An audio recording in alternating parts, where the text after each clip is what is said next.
first or whatever. Whatever works best for you, man.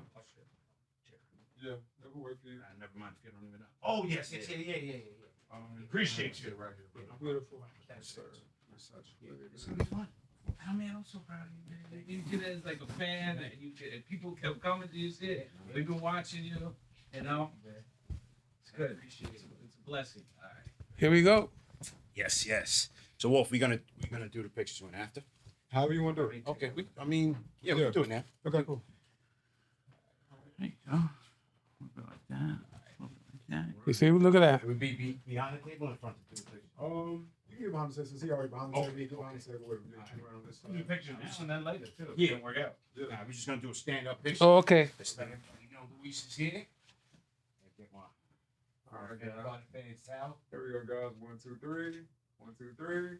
And one more. 1, 2, and 3. Great. Got you. Appreciate it. That was famous.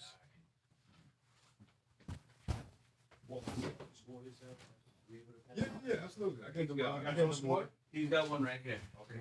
Give him. We'll put this like. You don't see this over here, right? Yeah, you can't see it right now. Okay, beautiful. Yeah. Yeah. Good.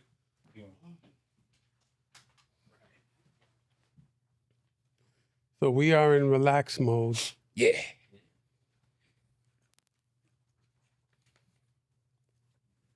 Bro, you better have good questions. That no, just Trust. I wouldn't waste your time, man. Definitely not. No, I tell this to everybody, you know, because I've done interviews with people and they like ask me these questions. I go, dude, I answered that question yesterday. Yeah, You gotta come up with another one. Yeah. Trust. I wouldn't waste your time. No, I'm Well prepared. I'm just kidding though. Yeah, but, yeah. You know, I'm here to support you, bro. I appreciate For real. Appreciate it, man. I've been a fan of yours for years. So, like I said, it's a dream come true connected with him and having you here. How we sound? Sound good?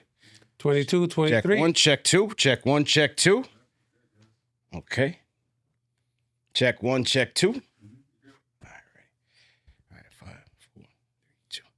Luis Guzman, the great legend Luis Guzman. Welcome to Knicks Fan TV, man. Thank you, pa. How you doing? I'm good. Great to be here. Absolutely. Well, first and foremost, happy birthday to you, man. Thank you. Yeah. I saw you at the Garden, styling and profiling. Listen, you're a humble guy, but take me through that Celebrity Row experience, because you like the millionaire when I see you in there. Well, you know, first I give homage to Clyde. I met Clyde when I was like 17 years old, and he was still playing.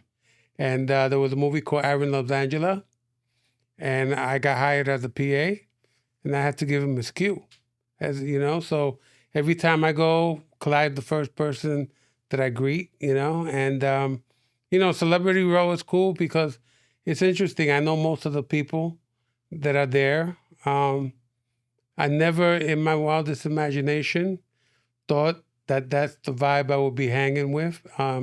It's great, you know. The Garden always treats me great, you know. The Knicks have always been, you know, so kind to me. And, you know, I've done stuff for the Garden of Dreams program. And it's just cool hanging out with the crowd, you know.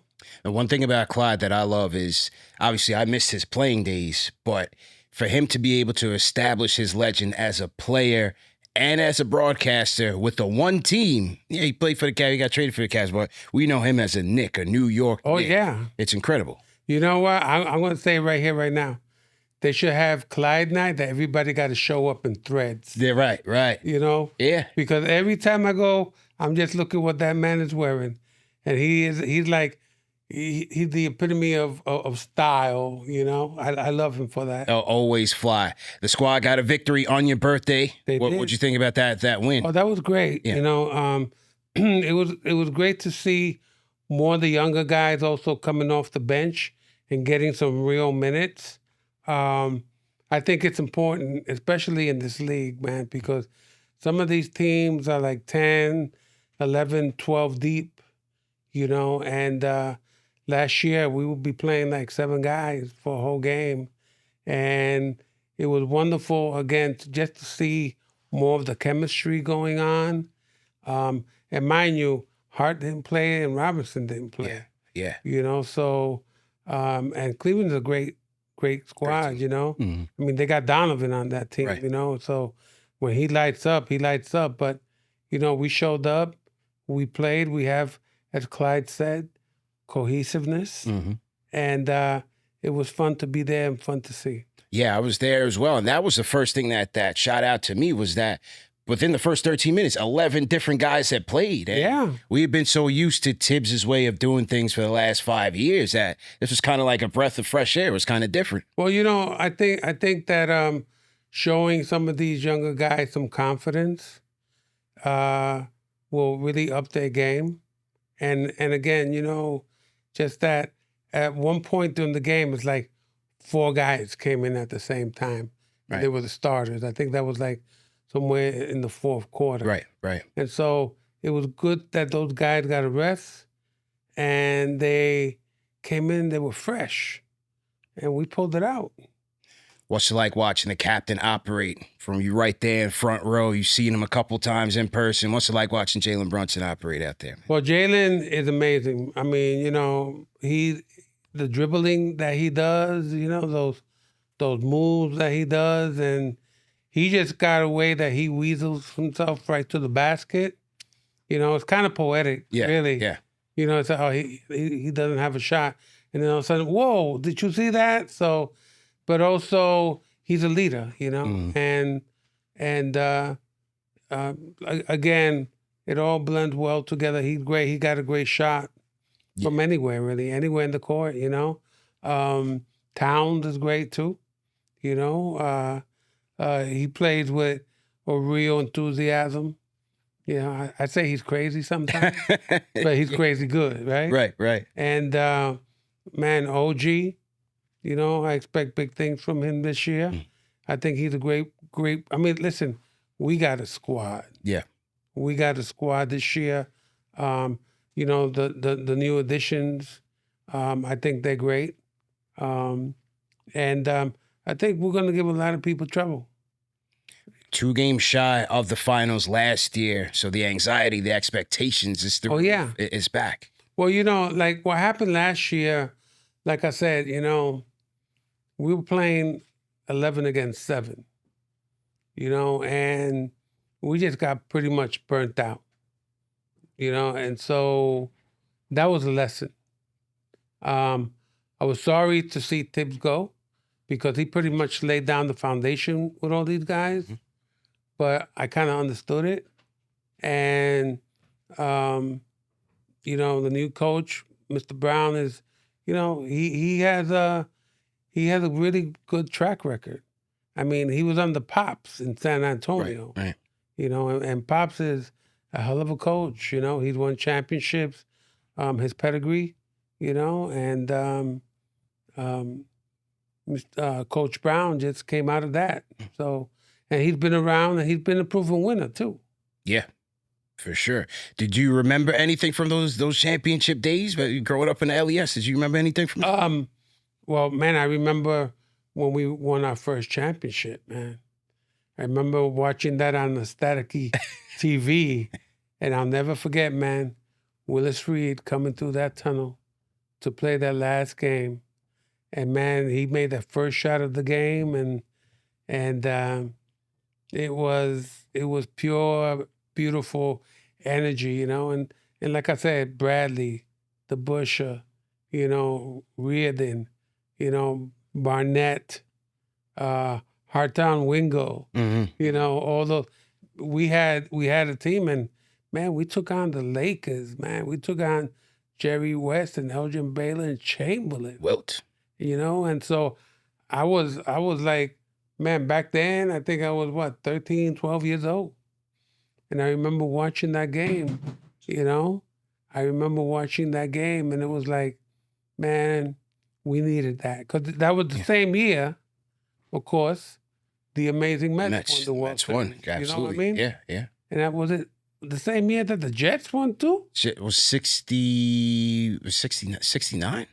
Was it 69 also? 69. I think it was 69. So look at that. Really? You know what I'm saying? Yeah. New York was ablaze in champions. Yeah. You know, and but like I said, you know, for me, I was just blown away at the courage that Willis Reed took coming out and playing that game with that groin injury. So, and a couple of years later, we won it again, and we won it with a guy named Jerry Lucas playing center, and he was a magician. The guy. Yeah. Did you know Jerry? Yeah. Yeah. And we got the Pearl playing for us, Earl Monroe. Rolls Royce backcourt. Oh with Clyde. yeah. Yeah. You know, so I remember those games, man, and I tell you, man, the toughest opponent we used to face back then was the West Unseld. That Bullets. the Bullets. Boston Bullets. The Bullets, man. The Bullets always used to give us trouble, Mm. as well as the Celtics. That's what. Yeah. The Celtics. You as know well. what I mean? Yeah. Because the Celtics was the cream of the crop, you know? And I enjoy, I mean, those were real battles, man, those games. Those were real battles. And, you know, and then kind of after that, we just kind of, you know, went into oblivion. Yeah. You know? Yeah. Well, you had the Bernard days. Yeah, Right? well, that was an era. I well, missed. that came later. Right. That came late. That came like, I think Bernard came like, what, 10, 15 years later. Later. Yeah. Right? Yeah. But I'm saying we felt like it was like, oh, okay. Dark ages. But you know what? A Knicks fan, always a Knicks fan. You That's know? it. Even through those really tough years, it's like, okay, you know. And but when Bernard came in, again, that changed, you know, the chemistry, the mood of that team. Bernard was amazing. Amazing. I mean, he could score on anybody. He could do anything. You know, just flying around and making those shots. And he brought a real energy to the Garden, too. It was one of those what ifs. If he doesn't get hurt, do they get Ewing? And how would they have looked together? Bernard and Ewing. That's it. Oh my God, man! I remember watching the lottery, The draft, yeah, lottery. and the Busher was there, and just his reaction when we found out we got the first pick, and that was Patrick. And I was like, yeah, baby, we going places now. You know, because finally, you know, in the NBA, you always really do need a real legitimate center. You really do. Mm. You know, now the game has changed so much. Mm. It's about the whole team chemistry, but you still need that enforcer in the middle. And so when we got Patrick, man, I was over the moon. You know, I was like, okay, now we can take on the Celtics. We could get a couple of people beat down, you know, but also when we brought in Oakley, man, Oakley did all the dirty work for that He was the team. enforcer. You know, sometimes I'd be watching the game, and I wasn't even watching the game. I was just watching, like, Oakley take some guy out, put his hand on his face, get him out of the way, you know? Yeah. See some guy flying and say, yep, that was Oakley did that. You know, so that was really cool. Yeah. Yeah, Oh, yeah.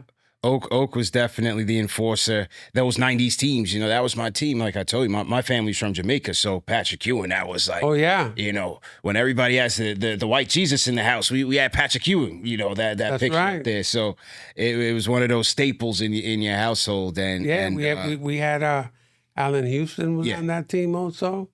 You know, I'll never forget that player. I think we were the 8th seed, and Miami was the 1 seed. 8-1. And 8-1. and we beat them in that last game Yeah. on that Allen Houston shot, you know, that kind of hit the rim and boom, boom, and then went in, you know. Am I right about that? That was 99. Yeah, That was 99. okay. That was our revenge against Pat Riley, man. Yeah. Yeah. And you know what? I was sorry to see Pat Riley go. I think he was a great coach for us, but I guess we had to pay him back that way too. Had to.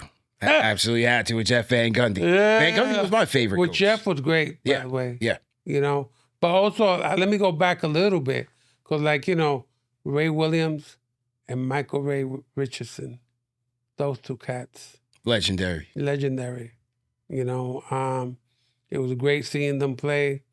They were 1-2 tandem, you know, and Michael Ray was unbelievable. That was a great choice of drafting him. You know, he was a great ball player. Again, you know, we didn't really have enough ammunition back in those days to go up against the Boston, the Larry Birds, and McHale, but they gave us a lot of excitement. For sure. They gave us a lot of excitement, But, when Larry Johnson showed up, and, he was a damn good ball player, man. Yeah. He put in the work, had a great shot, great attitude. I've seen all these guys. Well, one picture that I like that I saw from your birthday at the home opener, you and Carmelo. Oh, yeah. Recently made it to the Hall of Fame, one of my favorite players of all time. What's that relationship like with Carmelo? Carmelo, man, I was so happy that he came to New York. He's a good brother. He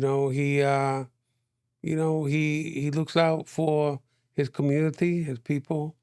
He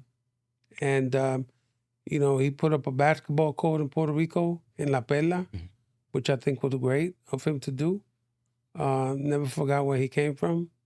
So he paid homage to that, and I got all the respect in the world. Like I said, I was really happy when he came to play in New York. And, it was kind of crazy, because that was like that whole free agency stuff that was going on. We signed Amari and Chandler. Chandler came the year later. Right. Yeah. And, I felt bad because, Amari was pretty much shot, his knees and stuff like that. So it was a lot to carry. The thing is, because, the league kept evolving. Right. Players got faster, more people started getting hurt. And that's one thing that I noticed, because back in the day, guys didn't really get hurt. And if they got hurt, they didn't tell anybody. Right. They just kept playing it through, And then I just saw that whole transition with some really great players being able to log in those minutes and play. But then also you began to see, guys with knee problems, ankle, Achilles. That was never a thing back in the day. Really wasn't, So I don't know if it's just because the game has become faster, I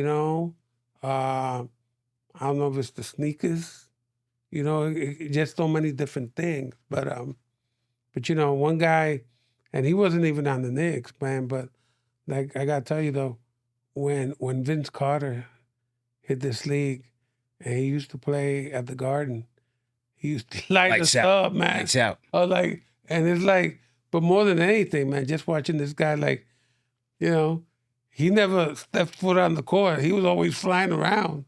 Yeah. But back to our team though, we've always had the ability, but again, the league just kept progressing and getting harder and harder.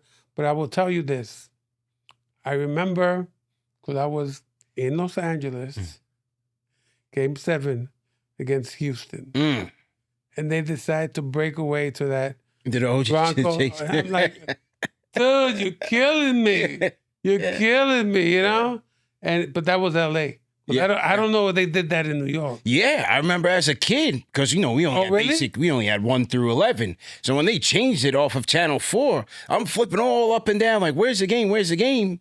But they were covering the Bronco chase with OJ and that killed me, man, because I feel when we watch games, I feel like our energy really goes through that TV to our team, and so.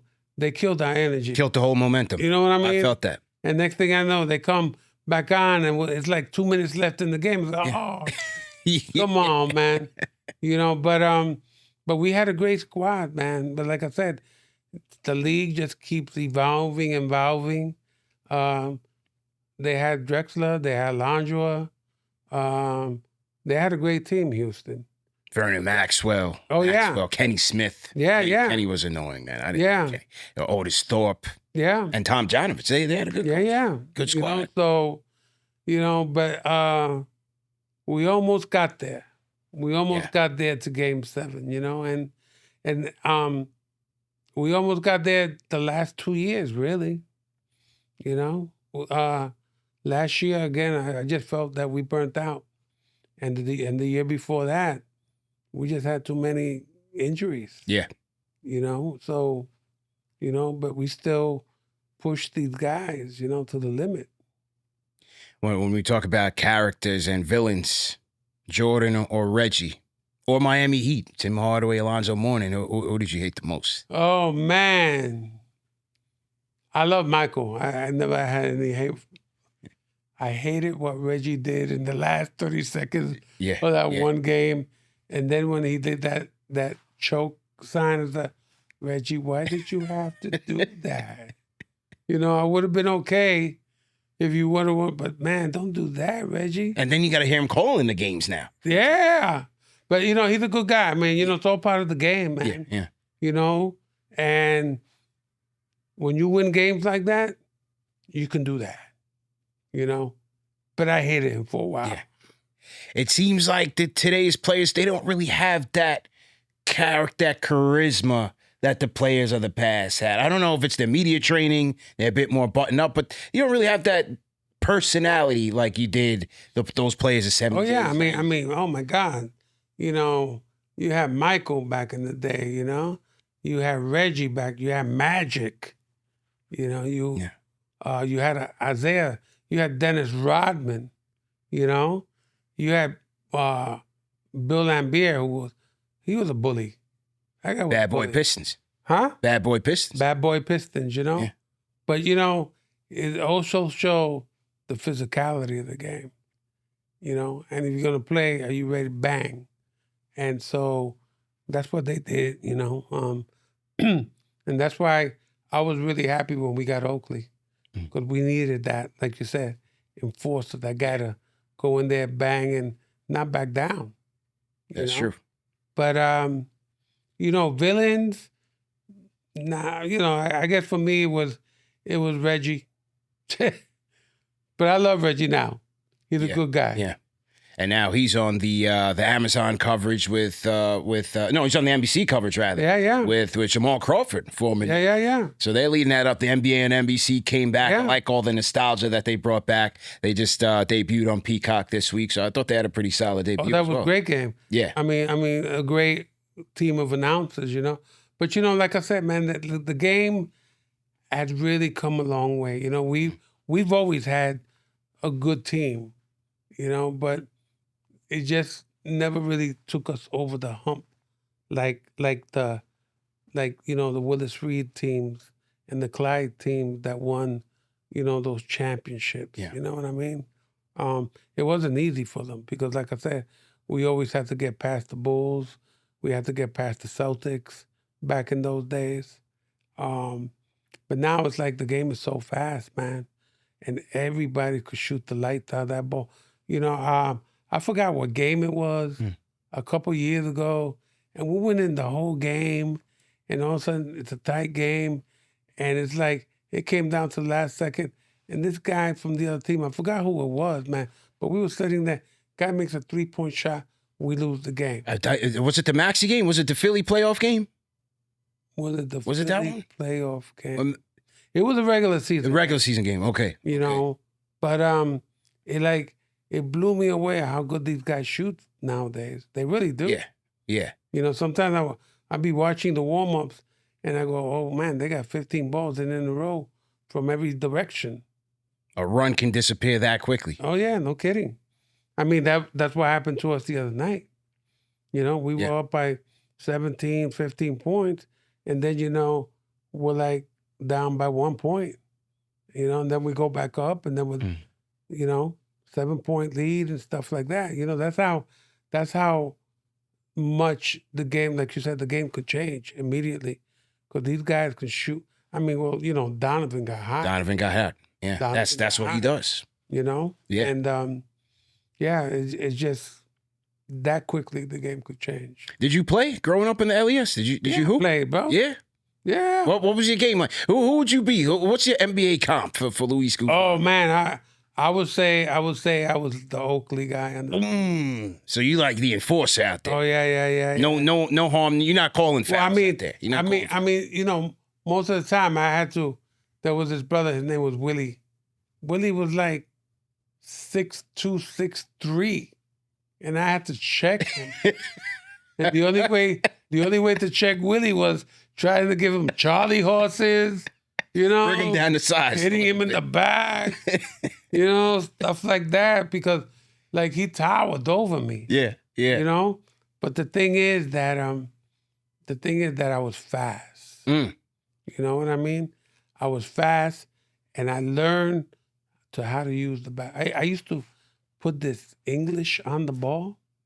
That's like it would hit the top left because I'm left-handed. It would hit the top of the backboard on the left side, but because I put enough English, it like hit off Hit the the backboard spin. and right into.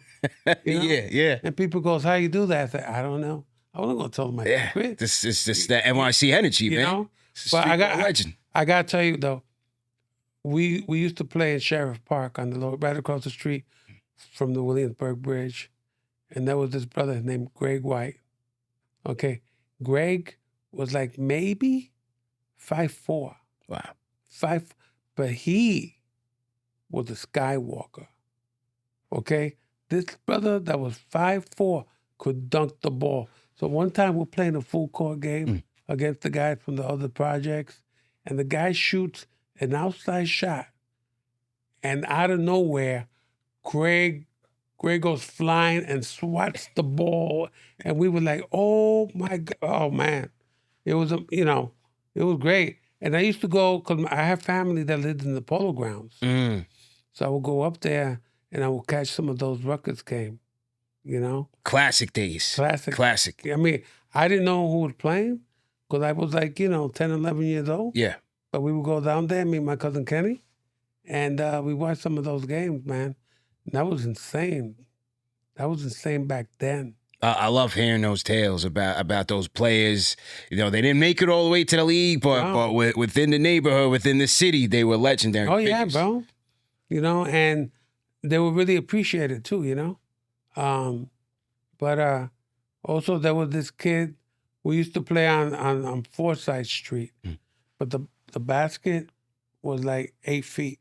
You know, so we were able to dunk. You too? Huh? You too? Oh yeah, bro. Whoa. Back then, I can't jump like 2 inches now, but back then, so we used to. There was like a 600 school across the street, and me and this kid, I think his name was Cisco, and Cisco was like maybe 5'5", you know. I was like 5'6", but the 600 school was like for tough kids. So we would play guys that came out of that school that were bigger than us. But the thing was, because that was our block, we knew the backboard. You know what I mean? Yeah. And so home court play advantage. for money. What you got, 50 cents? All right, come on, let's go. We got $1, we play for $1. And so these guys come out and they're killing us. And as soon as they missed their first shot, we had them. Got him. We had them. Got him. We used to frustrate guys and everything. Because like I said, the thing is, when you play on a certain court and you got a feel for that backboard, you know, because there was a couple screws. Yeah, you know. So you know if you hit it know. right, your ball will always go in. Right. And you know, we used to do always that give and go stuff too. And yeah, man, Fundamentals, man. that's it. Fundamentals. But I got to tell you though. Yeah. The favorite team that I have loved watching, and it's not even an NBA team. I love my Knicks. I will always watch my Knicks. But a team that I love watching because they play the fundamentals of the game and they have one of the greatest coaches of all time is the UConn women's basketball team. I mean, look at how many legends Legendary have players. come out of that program. Yeah. Sue Bird, Tarasi, Oh yeah. Della I mean, they could have had their own WNBA team. Yeah. Because that's how many great players Gino had produced. And the reason I bring that up is because, like I said, you know, always having an appreciation for the game, stuff like that. And I remember when I first started watching women's basketball, I was, you know? And one time I tuned into one of those UConn games, man, I was hooked. Hooked. I was hooked, you know? Yeah. But women's basketball, too, has come a long way. It's true. And I'm really proud of them, you know, because women have really developed into great, great ball players, you know? But again, I love the fact that they really play still with the fundamentals of the game. Team game. That is true. I got to get into your legendary acting career, man. And one of the most interesting things is that when I'm doing my research, this wasn't a dream for you. No. So what was your dream coming up? Man, you know, I was a social worker. I was working Henry Street Settlement. I was also working with a group called Charas, you know, Teatro Ambulante, street theater, community development, cultural development, after school programs. I love that, you know, because, you know, back in the day before gentrification, our neighborhoods looked like bombs hit it, you know? And so we ran community services, community programs, and that was my passion. And I started working at Henry Street Settlement, and I worked there for a few years. I was working with young people between the ages of 17 and 21. I loved that job. It was the best job I ever had. Best job I ever had. Because it gave me an opportunity to give back, but also to help young people gain their independence, put them on track, get them off the welfare rolls, you know, because I was getting young people that were coming from single parent families or were living with a grandmother or aunt or uncle, and making sure that they didn't become the next generation of, you know, welfare recipients.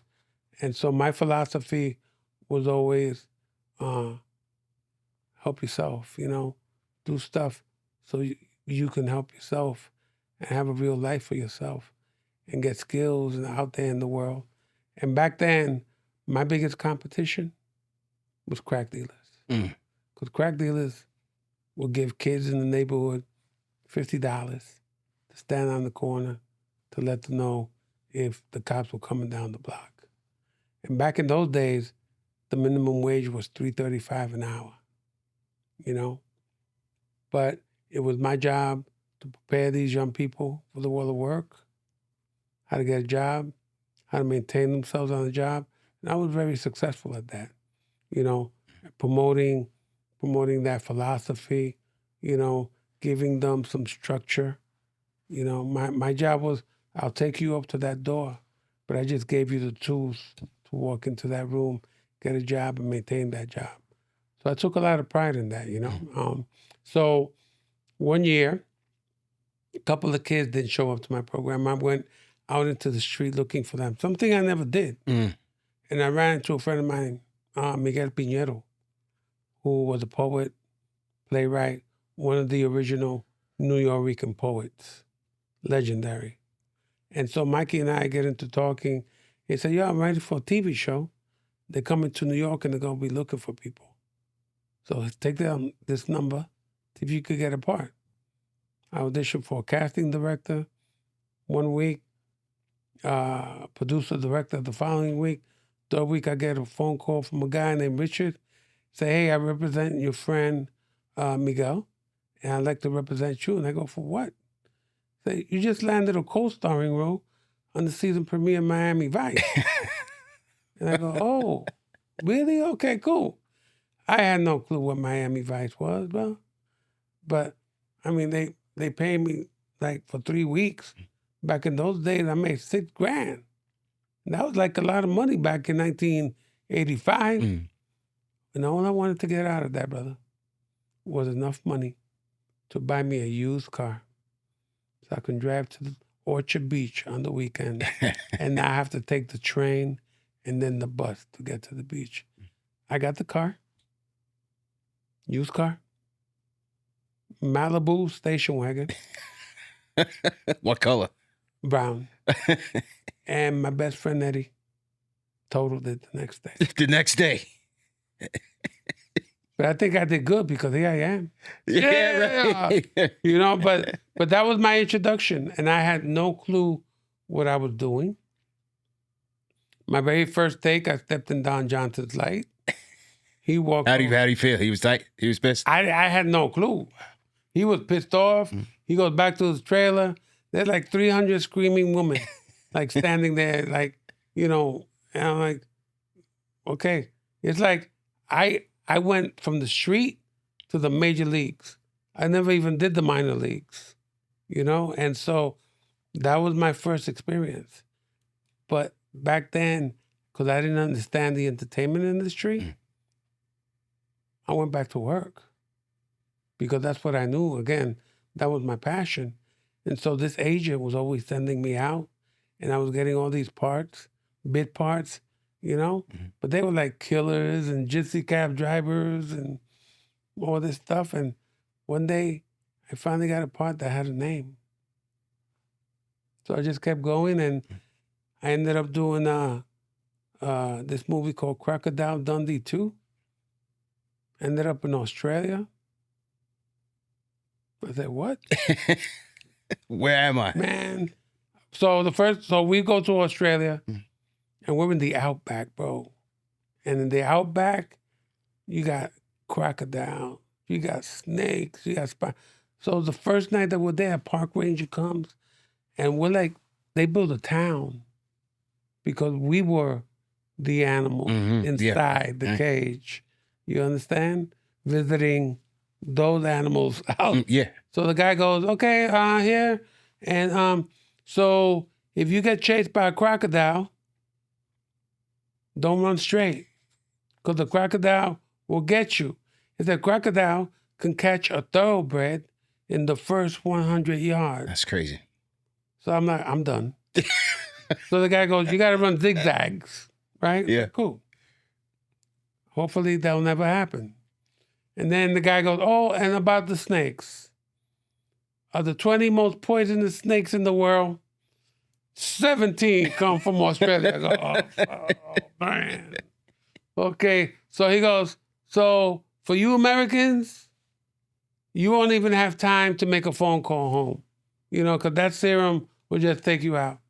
Then he goes, out of the 20 most poisonous spiders in the world, 17 come from out. I'm like, oh, dude, crocodiles, snakes, spiders, you know, what am I going to do here? And, but I made it through. Made it through. I made it through. But man, you know what? It was like being in the outback was like waking up to National Geographic every day. Man, I used to see hundreds of cockatoos like just fly around, you know? Sometimes we take a drive and we're going down these rivers, hundreds and hundreds of alligators, like sunbathing and stuff like that. I said, whoa, you know? So, and then one time they took me on a helicopter ride, and we come around this hill into this field. Thousands of wild horses just took off. Wow. We go around another curve, thousands and thousands of birds, you know? So, you know, I got to experience that stuff. There's always, you know, you never know where your journey takes you. But I always believe that at previous stops, you can always take something to carry it forward. Yes. So what did Louis from the LES, a social worker, what did you take to your acting career that helped you? Well, it's interesting because I worked with the great Sidney Lumet, one of the greatest directors of all time. And his assistant director, this man named Bert, we had done a movie called Q&A with Timothy Hutton and Nick Nolte and Armand Asante and Charles Dutton. And at the rap party, you know, he comes up to me and he told me this, which is what I still live by today. He said, just remember one thing. your life is your reference. Your life is your reference. And so when he told me that, anytime I did a role, I would think about certain things in my life, and I would apply it to the role. Like when I did Pachanga in Carlito's Way. Man, back in the day, we used to hit social clubs, 3, 4 in the morning, in the back by the pool table, people playing pool, and you would see all the wannabes, all the pachangas, So when I did Carlito's Way, all those guys in the back of the club, those were my references. Those were the characters. Those were the guys that I got you, bro. I got you. But those was the first guys that would stab you in the back. So again, my life became my reference to everything I do. And I used that. And I still use that till this day. Did you feel like Carlito's Way was that the turning point for your career when you look back at it? I think like it.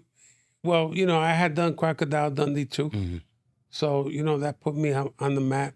I did a movie called Q&A with Sidney Lumet, but everybody loves a great gangster movie, and so Carlito's Way was definitely a launch. Which, by the way, Carlito's Way and Q&A were written by Judge Edwin Torres. He was a state Supreme Court judge, Puerto Rican from El Barrio. Oh, there you go. So I give a lot of homage to him, But Carlito's Way definitely launched me, but the hustle was still real, I think it was after Carlito's Way, I did a movie called Boogie Nights. Yep. Paul Thomas Anderson, I did 3 movies with him. I did a movie called Out of Sight. Steve Soderbergh. And from there, we went on to do 2 more movies, Traffic and The Limey. And yeah, man, I was pretty much off and running. And, I was blessed with getting these great projects, So, I mean, for me, it worked out great. One of the comments that I read that really hit me because it's how I viewed you as an actor. Just a random comment. I forgot where I even saw it, but the person said in regards to you, they said, no matter whether the movie's good or bad, he always leaves you with an impression. You always remember him. How do you do that for all these years? Brother, I don't even think about what I do on the camera. My job is to interact with you, and whatever comes out, comes out. People have said to me I'm a scene stealer. I never show up thinking that. I just show up to do my job, to compliment you as an artist, and it comes back to me, and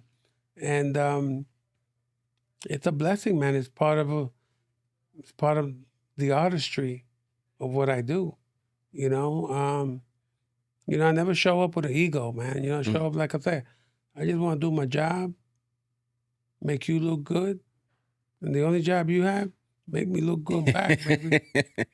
So, but I'm grateful to that, And I think also, because I get asked by up-and-comers, young people, what's your biggest attribute? And I said, be humble. Be humble. Be very humble. Because humbleness will take you a long way. Because again, I don't think I'm better than anybody. I think I'm as good as myself.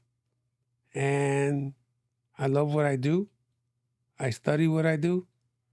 My life is my reference. And that's how I do it. Well, one of my favorite characters on the TV side, How to Make It in America. There you go. Renee. Man, I got to tell you, so that was Ian Edelman. He wrote that. He created that show. And one thing I love about doing that show, how well they wrote for me. And it was like one of the first shows that I would read one time. And I got it. Because the most beautiful thing is that when a writer catches your voice, you know, because they get it, they get you. And that role was so perfect. You know, the chemistry that I had with my crew, the chemistry that I had with my girlfriend, who was a big headache all the time to me, always trying to make her happy. But it was so in line with the reality of guys like Renee that in their own world, they really want to make it too. Yeah. You know? And, you know, that whole Rasta monster, you know. Hilarious, man. People still ask me, yo, where can I get Rasta Yeah. monster from? I was like, we haven't, nah, you know. But it was a great show to do. I love doing it, you know. Victor Rastouk, who played my little cousin, you know. Working with Miriam Colon, you know, God bless her, who played our grandma. You know, that was such a treat, you know. And it was a great cast. I will say it, I got very pissed off at HBO when they didn't renew the show, and they didn't let us finish telling our story. I couldn't believe it. There you go. I couldn't. I got a witness. Yeah, well, I couldn't believe it because I'm in my mid-20s when we were watching this. Oh yeah, man. And it was inspiring. Like you saw yourself. You know how many in those character You know how shoes. many young people have come up to me and said, "Dude, that show inspired what I'm doing today. It was that show that kept me alive. It was that show that gave me the faith to move forward and pursue my dreams. That show." You know? And like I said, when they knocked it off, man, they did the wrong thing, you know? But, you know, that's how it works sometimes, unfortunately.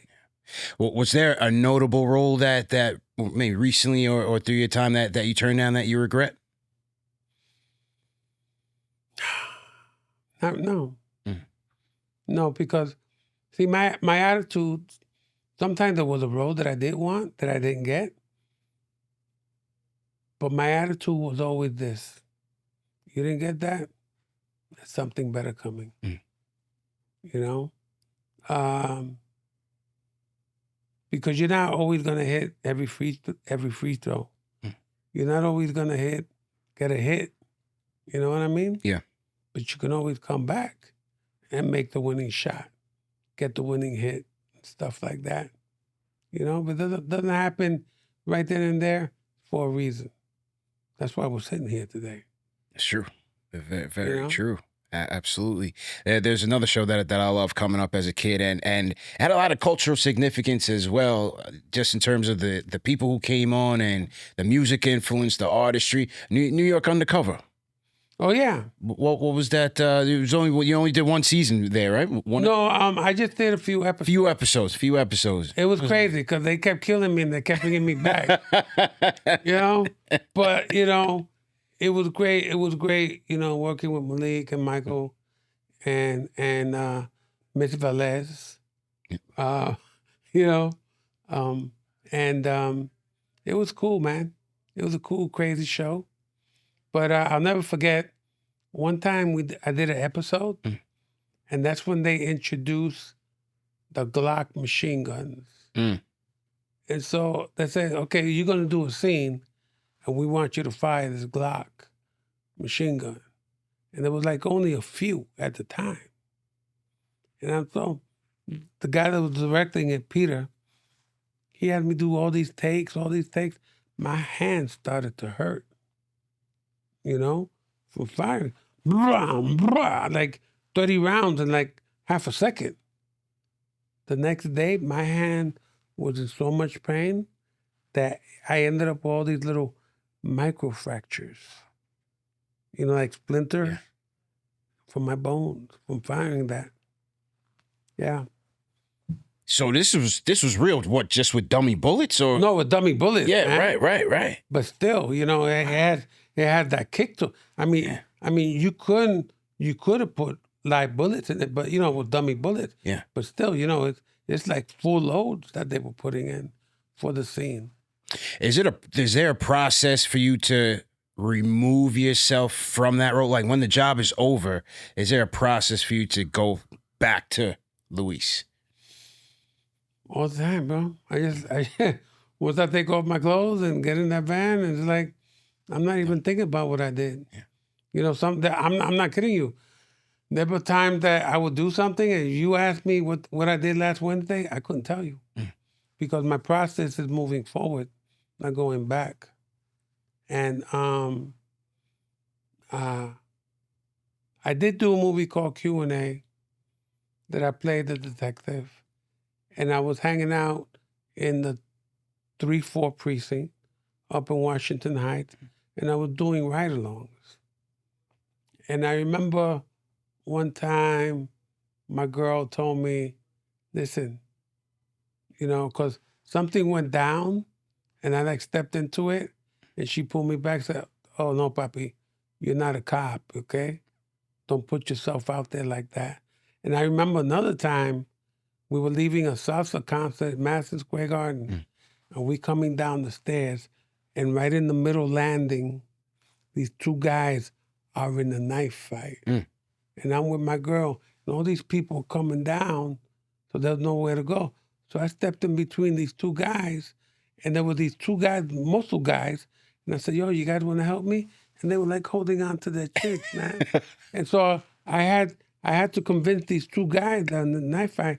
I told the first guy, bro, live to see another day. Go, go, go.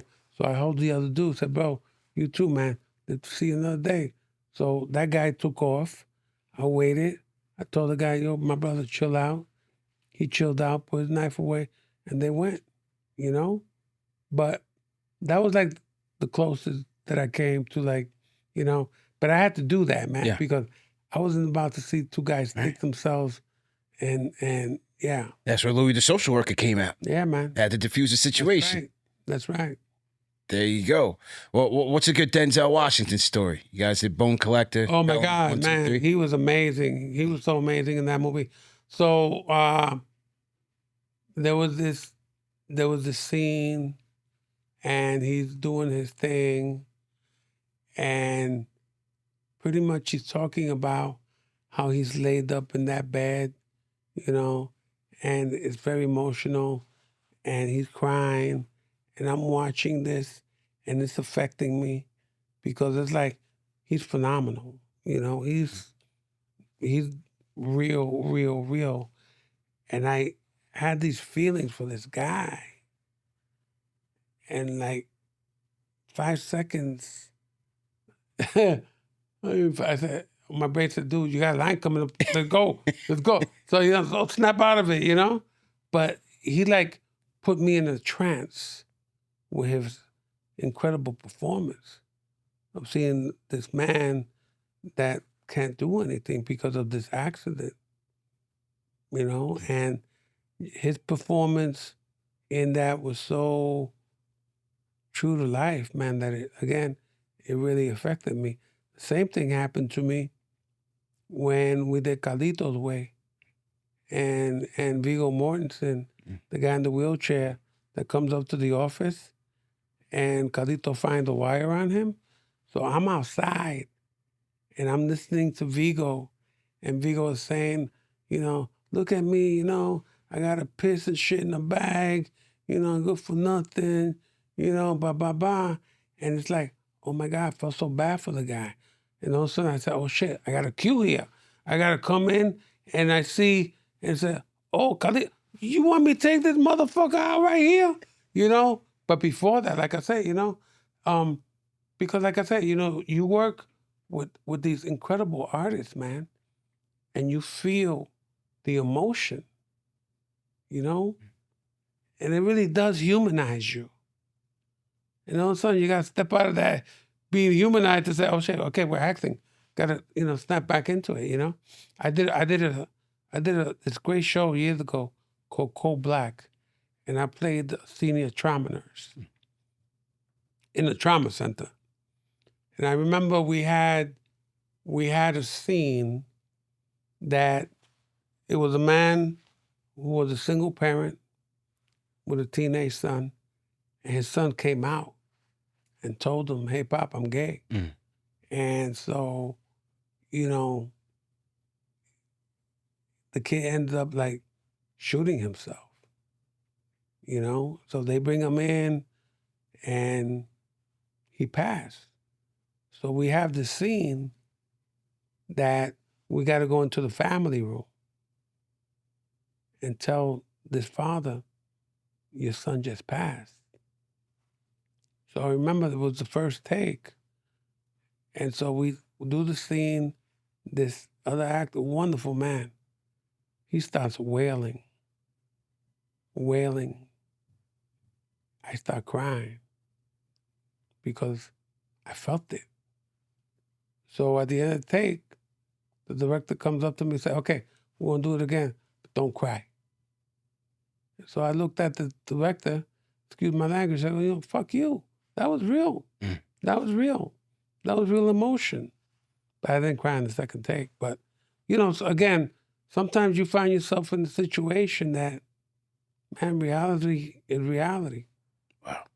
So I know in those instances you say, man, when it's time to go home, it's time to go home. But I mean, those are real trauma responses. man. So I got in the industry, is there like, do they prescribe therapy for you guys in those moments where you overcome with the scene where you're just so invested in it?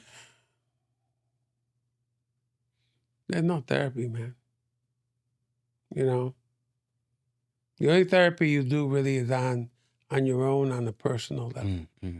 On an artistic level, I've always just learned you just leave it behind, But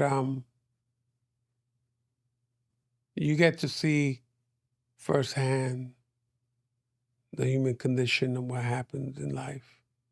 And you get to experience it, even as an actor, but it does have its effect. Mm. But again, you don't take it with you. You really don't. You remember it. You remember the brilliance of it. Because really that's what it is. But when you do something and it affects you like that, that's brilliant. Mm. But on the flip side, I deal with a lot of comedy too. But I never try to be funny. Mm. What's funny is the situation and how one reacts to it. You see, I don't really go for being slapsticky. Mm. Again, it's the situation that, and sometimes I love the art of improvising. And so sometimes, like, that's how my brain works, Sometimes just fun. The funniest stuff comes out, and I don't know where it came from.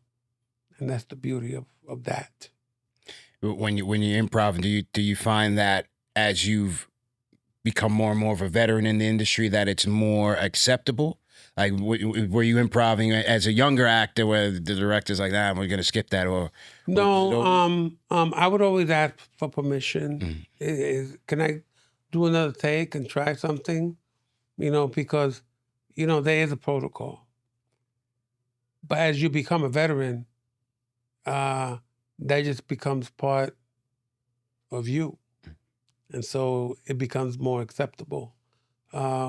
When I work, I will always give the director what they want first. And then I might ask for a last take just to try something different, just to have fun. Is there anything else you look to accomplish? You still set goals at this stage in your career, in your life? Like anything else you want to accomplish as it relates to the industry? Yeah, I would love the opportunity to work. I have 5 children, but they're all adults. And I would like the opportunity to work with them. One is a producer, one is a writer, another one is a costumer, another one is a videographer, and another one is a dental hygienist. We need that. Right. And the opportunity for us to do something together. That'd be a beautiful thing. That'd be a beautiful thing. And they would be my bosses. I just got to show up. All right. It wouldn't be like Joe Jackson and Jackson 5. It would be Jackson 5 and Joe. It'd be Jackson 5 and Joe. That's right. And, so I take pride in that. The last one for you is, you had said there is a cost to success, right? And you made sacrifices. And as an entrepreneur, I look at that as well. Like, am I balancing properly family life and the grind? I'm making sure, for me, I try to be at every practice for my son, every game, everything. I try not to miss it. How do you reconcile with that? How do you catch up in the present? Man, I got to tell you, I mean, that is the toughest part of a career like mine. Being on the road, missing basketball games, missing parent-teacher conferences, missing birthdays. That was always tough, and I just try to balance it as much as possible, because I would travel with 5 kids alone, and I love that. I mean, I still have to go out and do my work, but I try my best as far as traveling with them and showing them the world. But it's interesting because I found that when they were all in their 20s, in their early 20s, we had a talk. I had a talk with some of them. And I asked them how they felt about stuff, and they told me. And it was a beautiful thing because I just listened. It wasn't about me making excuses. It wasn't about me saying, "Oh, I'm sorry." It was about listening to their heart and how they felt.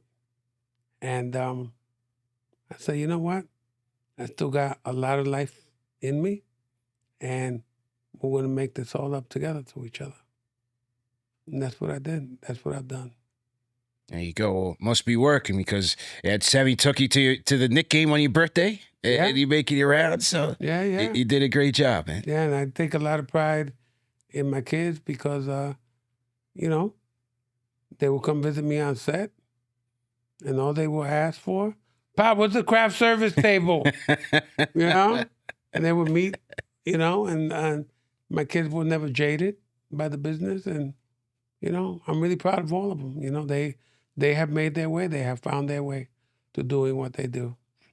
Well, we certainly learn from the best, man. We appreciate your sacrifice and your dedication to the art, the culture, and just being who you are, man. And a diehard Knicks fan at that. So we appreciate you, for the rest of my life, brother. Absolutely. And I'm really proud of you, too, for you doing what you do. You developed this, and you've done well for yourself. So, you are proof and an example to others. So much appreciated, my guy. Thank you, Pa. Hopefully we'll meet again after the championship. We'll talk about how we celebrated. I'll see you on Broadway, I'll see you at the Canyon of Heroes, man. There we go. Luis Guzman, ladies and gentlemen. Salute to Knicks Nation for tuning in. It's another classic KFTV episode.